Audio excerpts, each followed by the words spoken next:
Sam, bienvenue à la brasserie du Blond d'Argent. Bon, demain je vais brasser, je sais pas encore quoi pour être honnête. Et je pense que je suis dans une situation où tout le monde a déjà vécu, j'ai plein de restes là de trucs et je sais pas trop quoi en faire. J'ai peut-être une idée de stout ou alors une ambrée ou peut-être une blonde un peu renforcée, voilà. Mais l'idée c'est un peu de faire une bière avec tous les restes que je vais avoir et vous expliquer le petit risque qu'il y a à faire ça et du coup comment s'en prémunir.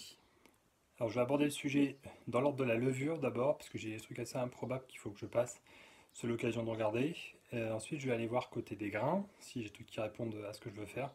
Et enfin, je finirai par le houblon. Je sais que j'ai plus beaucoup d'aromatiques. Donc voilà, il va falloir que je fasse une bière de toute façon plutôt autour du grain qu'autour du houblon. Bon voilà, donc je vous ai pas menti, vous voyez, il me reste très très peu, 5 sachets. Un petit peu de S33. Voilà, donc la classique plutôt neutre, qui est plutôt agréable en fermentation. Donc là, K97, si j'avais voulu faire un truc un petit peu allemand, dans les blanches ou des blanches belges, voilà, ce type là, ça peut être sympa. Ouais, donc l'US 05 on ne présente plus. Si je suis tenté par une IPA plutôt typée américaine, ça pourrait le faire. Après, comme je vous disais, j'ai plus beaucoup de houblon aromatique, donc on va bien voir. Et donc une levure l'allemand seulement, toutes les autres viennent de chez Fermentis. Une lager, ça peut être une bonne idée. Alors j'ai que 11 grammes, donc il faut que je fasse gaffe. Ça demande quand même un petit peu plus en lager. Donc si je fais pas un gros volume, ça peut être intéressant. Bon, globalement, il y a du choix quand même, c'est assez varié. J'ai une petite préférence pour celle-là, je commence à avoir une petite idée en tête. Voilà, mais je vous en dis rien pour le moment, on va aller voir les grains. Bon, on voit le fond du fût quand même, il doit me rester 4-5 kg grand max hein, de Pilsen. Bon à savoir, mais ce sera sûrement le malt d'ajustement. Donc, ce qui me reste, un peu de carablon, il doit y avoir 1 à 2 kg, pas plus. Il me reste pas mal, j'ai 3-4 kg de malt fumé au hêtre. Ça peut être intéressant. Il me reste déjà 1 à 2 kg de Munich 25. Ça peut être pas mal en complément, puisque comme le Pilsen, on peut monter assez haut en pourcentage. Donc je vais vous expliquer après ça. Le froment fumé, donc moi je vais mettre dans ma blanche. Je sais pas, ça se réfléchit.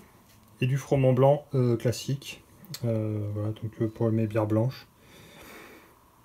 Pas forcément d'inspiration autour de ça.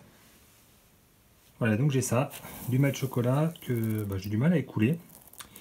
D'où l'idée peut-être aussi de la porteur. Donc on va se mettre ça dans un coin de notre tête et on va voir ça au moment de faire la recette. Donc là on est d'accord, hein, je ne cherche pas à faire une bière qui va être dans le BCVJ, là, la référence des bières. Ça risque d'être assez atypique, mais on va essayer de faire comme une bière qui ressemble à quelque chose. Je commence à me dire qu'une porteur en lager peut être intéressant. Voilà, on va aller voir du côté des houblons.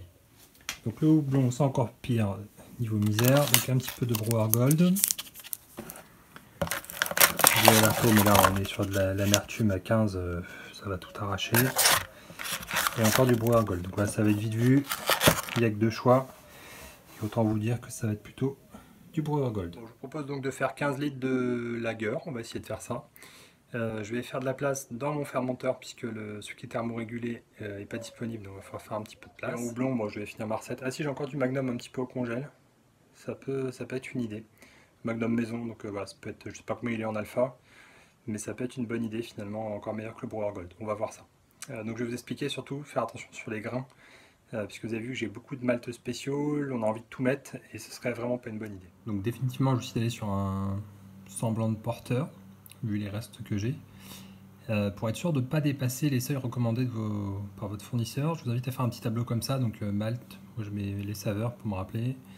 Le maximum, on va voir où il y a ça, ce que je vais mettre dans le poids de ma recette, et surtout le pourcentage cumulé, que je vais vous expliquer. Bon, la plupart d'entre vous savent, je suis affilié à Saveur Bière, d'ailleurs je vous remets le lien en descriptif. Quand vous cliquez dessus, ça me fait juste une petite rémunération pour la brasserie.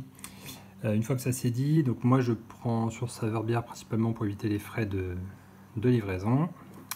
Mais bon, ils sont un peu comme tout le monde, il y a de la rupture sur pas mal d'ingrédients, donc c'est un petit peu galère. Alors là n'est pas le sujet du jour, puisque moi ce qui m'intéresse c'est de retrouver le malt que j'ai acheté, donc du malt chocolat 900 EBC. Voilà, il vous rappelle un petit peu ce que ça donne, donc parfait pour une porteur, on va être dedans. Mais ce qui nous intéresse, cette partie-là, Donc il s'utilise un mélange à 7% maximum. Voilà, donc je vais mettre ça dans mon tableau, je vais remplir les 2-3 grains qui m'intéressent pour ma recette, et puis je vous explique un petit peu comment ça fonctionne. Donc voilà, l'idée c'est d'avoir un petit tableau de ce genre-là, et la première chose que vous allez faire, c'est de trier par pourcentage maximum. Voilà, moi je compte faire à peu près mes 15 litres là, donc je vais partir sur 5 kg de grains, ça va me faire dans les 1060, 1070 pour une porteur, ça devrait être pas mal. Donc voilà, vous voyez, c'est classé du plus grand au plus petit. Et donc ma priorité, ça va être de passer du choco. Bon, et le risque, ce qu'il faut faire attention, et que certaines personnes ne savent pas, c'est que le pourcentage là, ils sont pas cumulatifs. Donc le 30% de Cara blanc inclut les 7% de choco.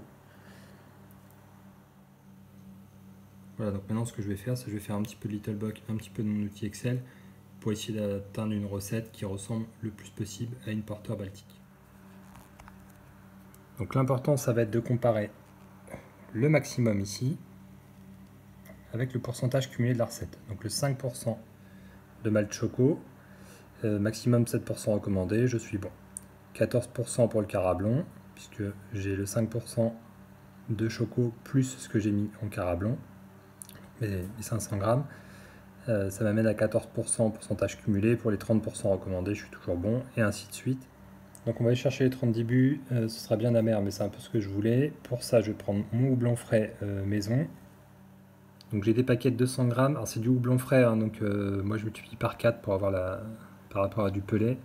Donc ça va être 20 grammes en équivalent pellet, ce qui va me donner 80 grammes en houblon frais, que je vais mettre en ébullition, et ensuite 30 grammes hors flamme, donc ça va me faire l'équivalent de 120 grammes, que je mets hors flamme, donc une fois que j'ai coupé pendant que le serpentin est en train de refroidir.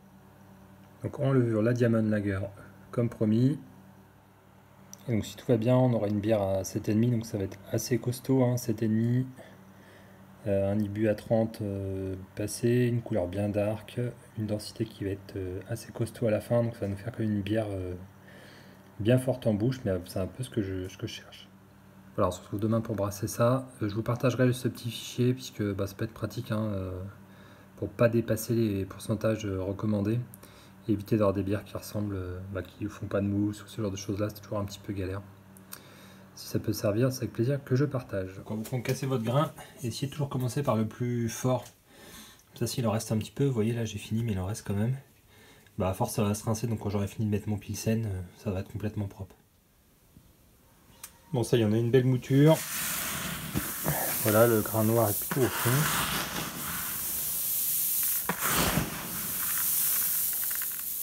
Et une eau à 70 degrés. Donc je mets à 70, hein, quand je vais venir foutre le grain, ça va naturellement refroidir à 67. Bon, l'objectif aujourd'hui, c'est pas vous expliquer comment on fait de la bière, j'ai plein d'autres vidéos pour ça. Par contre, on va essayer de suivre l'évolution, voir à quel moment ça noircit bien, et puis surtout de voir le type de bière que ça peut faire. Surtout le résultat qui sera intéressant, que je vous partagerai sur mon Facebook. Voilà, vous voyez, c'est ce que je craignais, c'est carrément sec. Donc on va rajouter de la flotte, parce que j'ai un gros faux fond quand même. Puis à mon avis, j'aurais pas grand chose pour rincer, mais bon, c'est pas très grave. On va essayer de faire une belle porteur, donc faut savoir faire des compromis. Donc là, on est au tout début, c'est assez marrant puisque ça sent déjà le chocolat. Ça doit être la saveur la plus forte. Par contre, ouais, c'est plutôt clair, donc on va laisser cuire tout ça. Encore rajouter un tout petit peu d'eau pour bien que ça émerge, mais là on commence à être pas mal. Voilà, ça commence à être un petit peu plus foncé. Je vais prendre un pH parce que je pense qu'on ne doit pas être trop mal. J'ai mis beaucoup de grains spéciaux. J'imagine qu'on ne doit pas être trop mal, mais je vais contrôler ça. Et un petit prélèvement. Voilà, c'est beaucoup trop bleu. On va venir acidifier un petit peu. Voilà, donc je vais simplement rajouter un petit peu d'acide lactique, donc selon ce que vous avez besoin. Hein. Il faut connaître vos équipements, puis il faut essayer. La première fois, vous faites petit à petit. La méthode empirique, je trouve que c'est la plus fiable. Allez, on va recontrôler ça.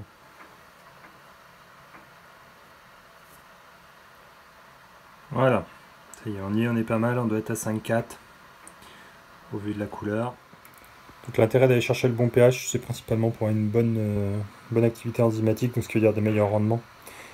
Donc voilà, après si en amateur vous n'êtes pas obligé d'aller chercher le 5,4 hein, évidemment.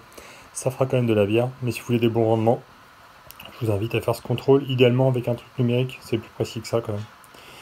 Et donc vous pouvez ajuster soit l'acide citrique, donc un jus de citron, et faites gaffe, ça va vite, ça descend vite en acidité, soit comme j'ai fait avec du lactique. Là j'ai dû mettre 20 ou 30 millilitres.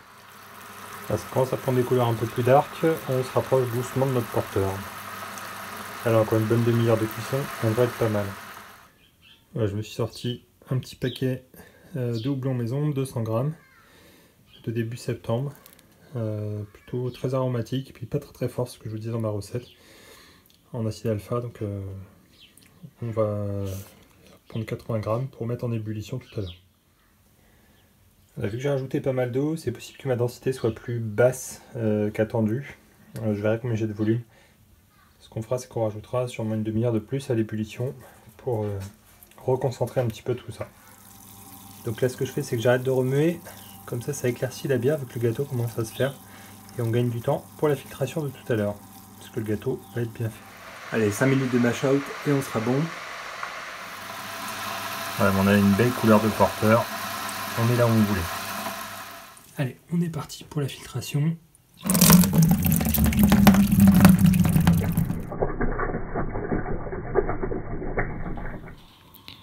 À peine 1060 avant ébu, plus bas que prévu. Je vois pourquoi, rendement ou pas, j'ai un petit peu plus de volume par contre. Donc on verra où ça nous amène. Donc on a un petit peu plus de 16 litres, plus les 3 litres de faux fond, donc quasiment 19 là. Ce qui explique un petit peu, donc je vais essayer de rattraper ça à l'ébullition. Voilà, je suis décongelé de ce matin, ce sont super bons. On voit bien la lupuline pas abîmée. Plutôt bon signe, ça devrait donner un petit goût bien sympa, même si ce n'est que du Magnum. C'est celui de la maison, donc c'est toujours sympa. Allez, ça monte à chauffe, on est à 60, on va aller chercher naturellement ébullition. Je mets déjà mon houblon, de toute façon celui-là il va me servir qu'en émaison, ça met 80 grammes. Donc c'est parti, une bonne grosse ébue. Ça sent le café, le chocolat à plein nez, c'est un régal. Voilà, donc je suis à 10 minutes avant la fin début. Ce que je vais faire, c'est que je vais mettre un peu d'Irish Moss. Voilà. Faciliter le whirlpool après. Là on est prêt à accueillir notre mou brûlant. Ça va finir de désinfecter ça. J'ai déjà tout nettoyé, mais bon, ça permettra de bien désinfecter. Et du coup je mets mon houblon aromatique directement là. Ça va me permettre de faire mon whirlpool dans la cuve au-dessus. J'ai l'impression que j'ai une ébue plus vigoureuse que prévu. Je dois être tombé à 12-13 litres, mais on verra bien. La densité va être bonne par contre. C'est plutôt une bonne nouvelle, et vu que je cherche pas à faire un gros volume, ce sera parfait. Donc j'ai fait une petite prise de densité. J'en mets un petit peu toujours au fond, ça permet d'avoir un peu de matière quand même pour donner à manger aux levures. Ma densité est à 1080, donc un peu trop haut. Donc j'ai mis de l'eau à bouillir, puis je vais venir mettre dedans directement. Mettez pas de l'eau du robinet froide, le risque c'est qu'il y ait quelques points pathogènes dedans qui n'ont pas bouilli. Donc ce serait dommage de contaminer maintenant.